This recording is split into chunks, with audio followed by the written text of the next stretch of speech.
Hello दोस्तों, आप लोग कैसे हैं। मैं उम्मीद करता हूं कि आप लोग अच्छे होंगे और हमारे वीडियो को आप देख भी रहे होंगे। जो कमी होगी उस पर आप कमेंट करना, अच्छा भी होगी तो उस पर थोड़ा से आप लाइक कर देना, ठीक है।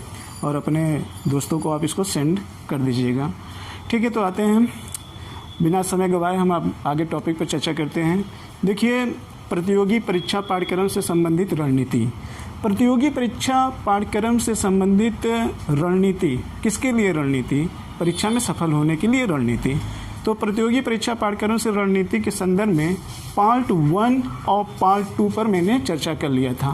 पार्ट 1 और पार्ट 2 पर मैंने चर्चा कर लिया था। तो पार्ट 1 और पार्ट 2 में क्या था? आप सिविल सेवा में क्यों जाना चाहते हो, आप सिविल सेवा में क्यों जाना चाहते हो, इस पर चर्चा हो गई थी। दूसरा चर्चा ये हुआ था कि परीक्षा के चरण एवं उससे संबंधित पाठ्यक्रम, यानी कि सिविल की प्रतियोगी परीक्षा जो है, खासतौर में पीसीएस की यहाँ पे बात कर रहा हूँ, हालांकि इससे अन्य प्रतियोगी परीक्षाओं में भी इससे प्रेरणा लिया जा सकता है। तो हमने आपको बताया था कि परीक्षा के चरण एवं उससे संबंधित पाठ्यक्रम, परीक्षा कितने चरणों में होती है और उसका मैंने आपको पाठ्यक्रम भी बताया था कि उसमें कितने कितने अंक आते हैं और वो पेपर कितने भागों में डिवाइड होता है। इसके संदर्भ में संक्षेप में मैंने चर्चा किया था। तो आज जो प्रतियोगी परीक्षा पाठ्यक्रम से संबंधित रणनीति में बताने जा रहा हूँ, ये बहुत ज़्यादा इम्पोर्टेंट है। ये बहुत ज़्यादा इम्पोर्टेंट है। इस चीज़ को आप ध्यान से सुनिएगा। मैं यकीन के साथ कह सकता हूँ कि आप इस चीज़ को अगर समझ लेंगे तो तैयारी करते समय एक अच्छी रणनीति अपना लेंगे और इससे वीडियो के सुनने के बाद आपका आत्मबल बहुत ज़्यादा ही मजबूत हो जाएगा, निश्चित रूप से। तो आइए देखते हैं। देखिए, प्रतियोगी परीक्षा पाठ्यक्रम से संबंधित रणनीति में इसमें दिया गया है कि अलग अलग आयु में सफलता का प्रतिशत अलग अलग क्यों। इसका क्या मतलब? इसका मतलब यहाँ पर ये कि आप देखते हैं कि जो सिविल प्रतियोगी परीक्षाएं होती है उनमें से बहुत सारे विद्यार्थी ऐसे होते हैं जो 21 वर्ष में सफल होते हैं और बहुत सारे ऐसे विद्यार्थी होते हैं जो 26 वर्ष की आयु में सफल होते हैं और बहुत सारे ऐसे विद्यार्थी होते हैं जो 35 वर्ष की आयु में सफल होते हैं। हालांकि इसकी चर्चा संक्षेप में मैंने किया था पिछले वाले वीडियो में, लेकिन यहाँ पर इस चीज़ के बारे में डिटेल से चर्चा होगी। तो कहने का मतलब, जो ये एक न्यूनतम आयु 21 वर्ष है और जो ये अधिकतम आयु 40 वर्ष में है, तो इसमें सफल होने वाले जो विद्यार्थी होते हैं अलग अलग आयु में सफल होते हैं और उनका जो रैंक भी होता है वो ऐसा क्यों होता है, अलग अलग पर। इस चीज़ को भी हम यहाँ पे समझेंगे, लेकिन पहले सबसे ज़रूरी यहाँ पर ये समझना आवश्यक है कि आखिर में अलग अलग आयु में सफलता का प्रतिशत अलग अलग क्यों होता है, इस चीज़ को जानना आवश्यक है। तो इस चीज़ को जानने के लिए सबसे पहले चीज़ ये जानना है कि जो विद्यार्थी इस प्रतियोगी परीक्षा से जुड़ा हुआ है, जो भी विद्यार्थी इस प्रतियोगी परीक्षा से जुड़ा हुआ है, उसकी स्थिति क्या है, उसकी परिस्थिति क्या है, यानी कहने का मतलब उसका वातावरण कैसा है। इस वातावरण पर डिपेंड करता है कि कौन विद्यार्थी को सफल होने में ज़्यादा समय लगता है और किस विद्यार्थी को असफल होने में ज़्यादा समय लगता है और सफल होने में कम समय लगता है। तो आइए हम देखते हैं कि अलग अलग आयु में सफलता का प्रतिशत अलग अलग होता है, जिसको हम 3 चरणों में बांटकर देखेंगे। कितने चरणों में? 3 चरणों में बांटकर देखेंगे। तैयारी करने का प्रारंभिक आयु एक अवस्था, दूसरा समझ विकसित करना, तीसरा गणना करके निष्कर्ष तक पहुंचना। फिर से सुन लीजिए, अलग अलग आयु में सफलता का प्रतिशत अलग अलग क्यों होता है, जिसको 3 चरणों में बांटकर देखेंगे। पहला, तैयारी करने का प्रारंभिक स्थिति, दूसरा समझ विकसित करना, तीसरा गणना करके निष्कर्ष तक पहुंचना। क्लियर? तो आइए यहाँ पर इसका क्या मतलब है ये जान लेते हैं। तैयारी करने का प्रारंभिक आयु, देखिए, सिविल प्रतियोगी परीक्षा में बैठने वाले जो विद्यार्थी होते हैं कुछ लोग तो इस परीक्षा का फॉर्म 21 वर्ष की आयु में डालना चालू तो जरूर कर देते हैं, लेकिन उनकी तैयारी 10वीं ही क्लास से चलती है। कुछ लोग के तो 12वीं ही क्लास से चलती है, और कुछ लोग की स्नातक के बाद चलती है, और कुछ लोग के पीजी या डिप्लोमा करने के बाद चलती है। अब आप समझ गए होंगे, यानी कि ये डिपेंड करता है कि आप इसकी तैयारी कब से करना प्रारंभ किए हैं, कब से करना प्रारंभ किए हैं। लेकिन एक चीज़ ध्यान रखिए, तैयारी आप चाहे जब से प्रारंभ करते हैं, लेकिन अगर आपको उस परीक्षा संबंधी विषयों की समझ नहीं विकसित हुई होगी तो आपको काफ़ी ज़्यादा विलंब लग सकता है। लेकिन अगर आपकी उसकी समझ विकसित हो गई है तो आप कम आयु में सफल हो सकते हैं। आइए उसी के बारे में हम देखते हैं। देखिए, आप कब किस आयु में बैठते हैं, इसमें आपका तर्क अलग अलग हो सकता है।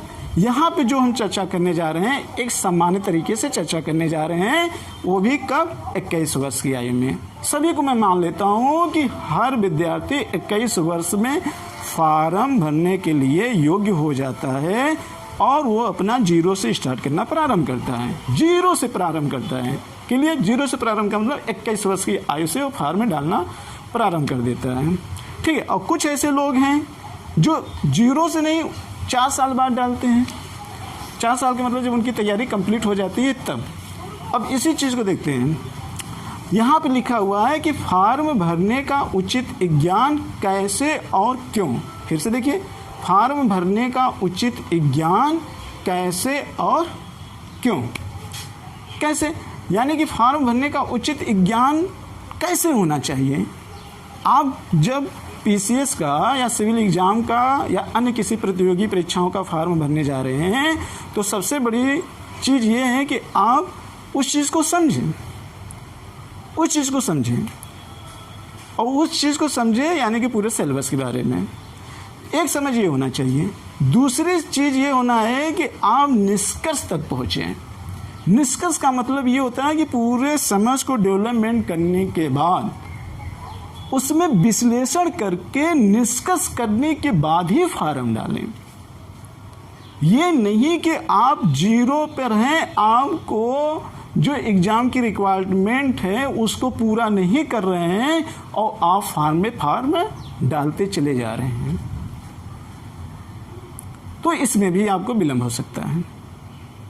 तो इसलिए पहले एक अंडरस्टैंडिंग होनी चाहिए फॉर्म डालते समय। ये नहीं, बहुत सारे ऐसे विद्यार्थी होते हैं कि 21 वर्ष की आयु पूरी हुई नहीं, वो फॉर्म डालना चालू कर देते हैं। कोचिंग करते दौरान भी वो फॉर्म डालना चालू कर देते हैं। मटेरियल तो उनको बहुत पास है, लेकिन जितना एक रिक्वायरमेंट होना चाहिए उस एग्ज़ाम के क्वालिफाई करने के लिए वो सारी चीज़ें नहीं हैं। और मैंने पहले वाले वीडियो में ये चीज़ आपको बता दिया था कि तीनों चरणों के बीच में आपको समन्वय बनाकर लेकर चलना होगा। तीनों चीज़ों में समन्वय बनाकर लेकर चलना होगा। तो आज उसी के आगे भी जो डिटेल में चर्चा करने की मैंने बात की थी वो यहाँ पर कर लेते हैं थोड़ा से। तो समझ विकसित करना है 2 चीज़ों को लेकर, यानी कि फॉर्म भरने से पहले आपको मुख्य रूप से 2 चीज़ों को लेकर समझ को विकसित करना होगा। पहला समझ विकसित करना है विषयों की समझ। अभी इसके बारे में चर्चा कर रहे हैं। विषयों की आपकी समझ होनी चाहिए। दूसरा, तैयारी करने वाले विद्यार्थियों का वातावरण कैसा होता है। इसका मतलब ये कि जो प्रतियोगी छात्र इस परीक्षा में बैठने जा रहा है उसका वातावरण कैसा है, उसका माहौल कैसा है, उसकी सोसाइटी कैसी है, उसके बीच रहने वाले लोग कैसे हैं, इस चीज़ पर हमको विशेष रूप से ध्यान देना है। क्लियर। तो पहले हम ये देख लेते हैं कि विषयों की समझ, फिर उसके बाद हम देखते हैं कि तैयारी करने वाले विद्यार्थियों का वातावरण किस प्रकार होना चाहिए। तो आइए मित्र, हम ये देखते हैं कि विषयों की समझ का मतलब यहाँ पे क्या है। विषयों की समझ का मतलब जैसे मैंने कहा कि स्पेशली हम पीसीएस की बात कर रहे हैं। अच्छा, जो चीज़ हम आपको यहाँ समझाएंगे वो चीज़ें हम आपको इतने में समझाने का पूरा प्रयास करेंगे, ये सारे बिंदु को। तो विषयों की समझ का मतलब ये हुआ कि आप अगर पीसीएस का एग्ज़ाम देने जा रहे हो तो आपके पास 2 चरण होती है, एक प्री की होती है और एक मुख्य परीक्षा की होती है। मुख्य परीक्षा की होती है। हम में से बहुत छात्र ऐसे होते हैं, बहुत छात्र ऐसे होते हैं कि उनका ऑब्जेक्टिव टाइप के जो वन लाइनियर होते हैं, दिन रात मेहनत करते हैं, सूचनाओं को एकत्र करते हैं, लेकिन सूचनाओं को किस तरीके से एकत्र किया जाए और आपस में व्यवस्थित किया जाए इसकी समझ नहीं होती है। अगर उनको ये चीज़ मान भी लेते हैं कि उनका प्री वाला वन लाइनियर का क्वेश्चन अगर याद हो गया, जो वन लाइनियर टाइप के क्वेश्चन होते हैं वो याद हो गए, अगर वो प्री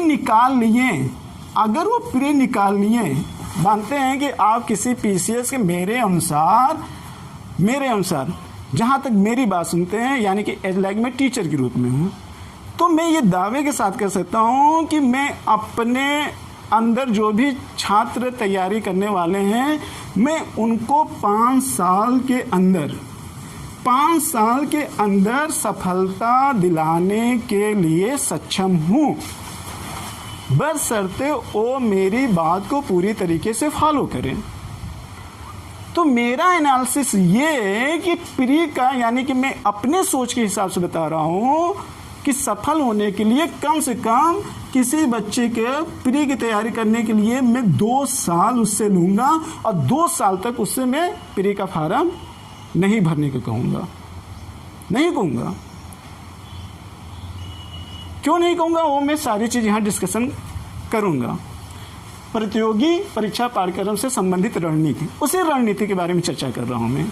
तो 2 साल तक प्री की तैयारी होती है। मेरे अकॉर्डिंग अगर आपको प्री की अच्छी तरीके से तैयारी करनी हो तो 2 साल का समय लगता है, 2 साल का समय लगता है।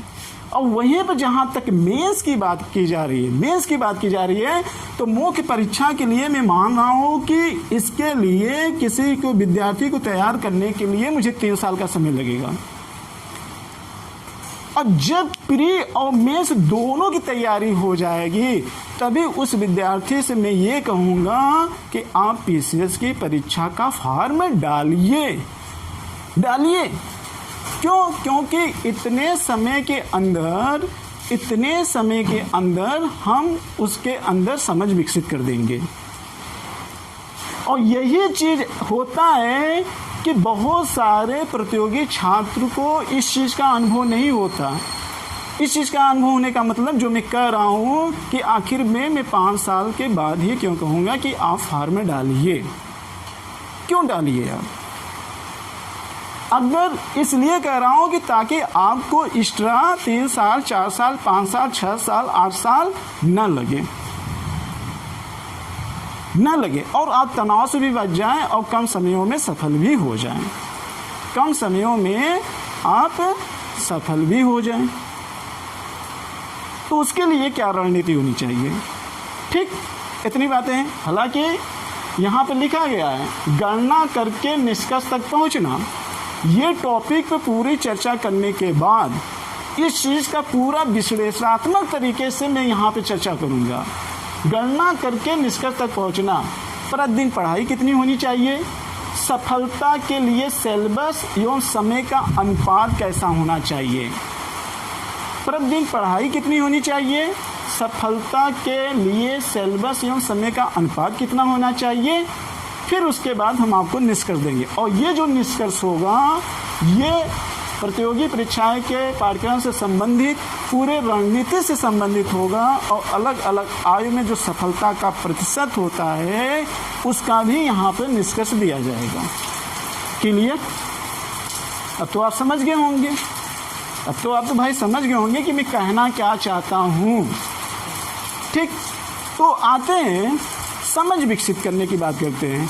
समझ विकसित करने का मतलब विषयों की समझ कैसी होनी चाहिए। तो देखिए, विषयों की समझ का मतलब यही मैं कहना चाहता हूँ कि प्री के संदर्भ में आप किस तरीके से तैयारी करें। प्री का पहले आप इसका प्रारूप तैयार करिए, स्ट्रक्चर बनाइए, इसकी एक रणनीति बनाइए और इस रणनीति के अकॉर्डिंग आप तैयारी करना प्रारंभ करें। क्लियर? अब एक चीज़ मैं आपको यहाँ से थोड़ा से मुख्य परीक्षा के बारे में बात करना चाहता हूँ। जो लड़के तुरंत प्री निकाल कर मेंस में चले जाते हैं और मेंस के ABCD के बारे में डिटेल पता नहीं होता है और वो प्री देते रहते हैं, लेकिन उनका मेंस कई साल तक नहीं निकलता है। क्यों नहीं निकलता है? क्योंकि भाई जब तक आपको मेंस की समझ नहीं होगी तो मेंस कैसे निकलेगा। और मैंने ये बताया कि मेंस के लिए 3 साल समय और प्री के लिए 2 साल समय। अब आप कहेंगे कि सर आप पहले वाले वीडियो में बताए थे तीनों को एक साथ लेके चलना, फिर यहाँ पे क्यों अलग अलग बता रहे हैं? भाई सबको मैं मिलाकर ही कह रहा हूँ, क्योंकि अगर आपकी प्री तैयार है तभी मेंस के लिए 3 साल समय तब भी लगेगा। ठीक है, ये बात तो समझ गए। देखिए, मुख्य परीक्षा की समझ के विकसित करने का मतलब क्या होता है? मुख्य परीक्षा की समझ विकसित करने का मतलब क्या होता है वो जान लीजिए। ये थोड़ा आप ध्यान से सुनने का प्रयास करिएगा। ये चीज़ आप थोड़ा ध्यान से सुनने का प्रयास करिएगा। कहने का मतलब यहाँ पे ये है कि आप मुख्य परीक्षा जो दे रहे हैं, इस मुख्य परीक्षा में ज़रा आप गौर करिएगा। एक बार आप पिछला वीडियो ज़रूर देखिएगा। आपको मैंने मुख्य परीक्षा में जो भी विषय होते हैं, जो भी विषय के जो भी पेपर होते हैं, उस पेपर के बारे में मैंने बता दिया है। वो चीज़ें मैं नहीं बताऊंगा क्योंकि मैंने पहले वाले वीडियो में बता दिया है। तो जो वैकल्पिक और जो समान अध्ययन के पेपर होते हैं उस चीज़ पर ध्यान देना। फॉर एग्जाम्पल के रूप में यहाँ पे भी संक्षेप में चर्चा कर रहा हूँ। जैसे मान लेते हैं कि आप पहले एक विषय पे पकड़ बनाइए। मान लेते हैं कि आपको मैं एग्जाम्पल के लिए इतिहास की बात कर दे रहा हूँ। किसकी बात कर दे रहा हूँ? इतिहास की। अगर आपको इतिहास पर समझ विकसित करनी है तो कैसे विकसित करेंगे? कैसे समझ विकसित करेंगे? क्या जो मार्केट में बिकने वाली बुकलेट है उससे समझ विकसित करेंगे? क्या जो मार्केट में वन लाइनियर टाइप की जीके की बुक हैं क्या आप उससे समझ विकसित करेंगे? नहीं। आप मशीन मत बनिए, क्योंकि बुक जो है वो मशीन से नहीं तैयार की गई है। बुक जो तैयार की गई है वो सोच पर आधारित तैयार की गई है। इसलिए आप बुक का सहारा लीजिए बढ़िया से। बुकलेट और मार्केट में वन लाइनियर की जो टाइप बुक पड़ी हुई है उसका सहारा मत लीजिए। उसके सहारे से हो सकता है आपका प्री निकल जाए, और जब प्री निकल जाएगा तो मेंस में आप आकर फंस जाओगे जब तक आपको विषयों की समझ नहीं होगी। अब आप सोच रहे होंगे सर जल्दी से ही बताइए। हाँ, बताने जा रहा हूँ। अब यहाँ पर इतिहास, मैंने कहा कि इतिहास में आप समझ विकसित करना है तो आपको करना क्या है? आप जानते हैं कि मेंस के लिए इतिहास के 4 खंडों से पेपर आते हैं। पता है? नहीं पता है तो सुन लीजिए। इतिहास में मेंस के 4 खंडों से मतलब कि हम प्राचीन इतिहास, मध्यकालीन इतिहास, आधुनिक भारत का इतिहास और विश्व के इतिहास के बारे में चर्चा करते हैं। विश्व के इतिहास के बारे में चर्चा करते हैं। तो मैं ये कहना चाहता हूँ कि अगर आप प्राचीन इतिहास पढ़ रहे हैं, प्राचीन इतिहास का कोई आपको पाठ तैयार करना है। मैं तो हालांकि कह रहा हूँ कि इतिहास की समझ कैसे विकसित करनी है, किसी पाठ की बात नहीं कर रहा हूँ, विषय की समझ की मैं बात कर रहा हूँ। तो विषय की समझ के विकसित करने के लिए मान लेते हैं कि पहले आप जो पाठ तैयार कर रहे हो उस पाठ संबंधित एक एक लाइन को आप पढ़िए, फिर एक लाइन से दूसरे लाइन को आप मिलाइए, फिर दूसरे लाइन से आप पैराग्राफ का निर्माण करिए, फिर एक पैराग्राफ को दूसरे पैराग्राफ से जोड़िए, फिर आपस में सारे पैराग्राफ के वन लाइनियर को जोड़कर अपना एक पाठ कंप्लीट करिए और सारे पाठ को कंप्लीट करके आप एक यूनिट कंप्लीट कर लीजिए। फिर जो इतिहास का प्राचीन वाला खंड है उन सारे यूनिटों को आपस में मिलाकर प्राचीन इतिहास की समझ विकसित कर लीजिए। लगाना झटका जोर से। कि ये सर क्या बता रहे हैं, और मार्केट में आप वन लाइनर कर लिख के जा रहे हैं। इससे आपकी प्री और मेंस की दोनों की तैयारी होगी। और जब इतने समझ विकसित कर लेंगे तो इसका मतलब प्री और मेंस दोनों आपका तैयार हो रहा है। और आप प्री के चक्कर में, तुक्का के मारने के चक्कर में वन लाइनर पढ़ के प्री निकालेंगे, लेकिन मेंस को कैसे लिखेंगे? मेंस का तो समझ का विषय है ना, समझ का विषय है। तो जब आपका प्राचीन इतिहास में आप में ये प्रोसेस से आपने पढ़ा, इसी प्रोसेस से मध्यकालीन इतिहास को पढ़िए, इसी प्रोसेस से आप आधुनिक भारत का इतिहास पढ़िए, इसी प्रोसेस से आप विश्व का इतिहास पढ़िए। फिर क्या करना होगा?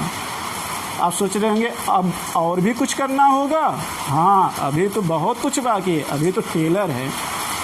तो अब इस इतिहास में सारे जो इतिहास के खंड हैं को रिलेटेड करिए। को रिलेटेड कैसे करेंगे? तुलनात्मक तरीके से। तुलनात्मक का मतलब क्या है? समानता असमानता को देखते हुए। और समानता असमानता का मतलब ये होता है कि कहाँ उतार और चढ़ाव हुआ है। और जब उतार और चढ़ाव को आप जान ले जाएंगे तो आपके अंदर विश्लेषण करने की क्षमता हो जाएगी। विश्लेषण करने की क्षमता हो जाएगी आपके अंदर। यस, विश्लेषण करने की क्षमता हो जाएगी। तब इस तरीके से आपको, जिस तरीके से आपने इतिहास को पढ़ा, जो अभी मैंने बताया, इसी तरीके से आपको भूगोल के बारे में पढ़ना होगा, इसी तरीके से आपको भारतीय राज्य व्यवस्था के बारे में पढ़ना होगा, इसी तरीके से आपको विज्ञान एवं प्रौद्योगिकी के बारे में पढ़ना होगा, इसी तरीके से आपको अन्य वो सारे वैकल्पिक विषयों को पढ़ना होगा एवं सामान्य अध्ययन के विषयों को पढ़ना पड़ेगा इसी तरीके से। और फिर जाकर सारे विषयों को कोरिलेटेड करने की क्षमता पैदा करनी होगी, या तो समझ विकसित करनी होगी। आप कह रहे हैं सर ये तो बड़ा जटिल काम हो गया। अरे भाई, आपके ऊपर इतना बड़ा देश का दायित्व है तो जोखिम तो उठाना ही पड़ेगा, क्योंकि उस पद पर पहुंचने के बाद अगर आपके सामने एकाएक जोखिम उठाने के लिए आ जाएगा तो आप कैसे उठाओगे? वो चीज़ें यहीं से ही प्रारंभ होती है।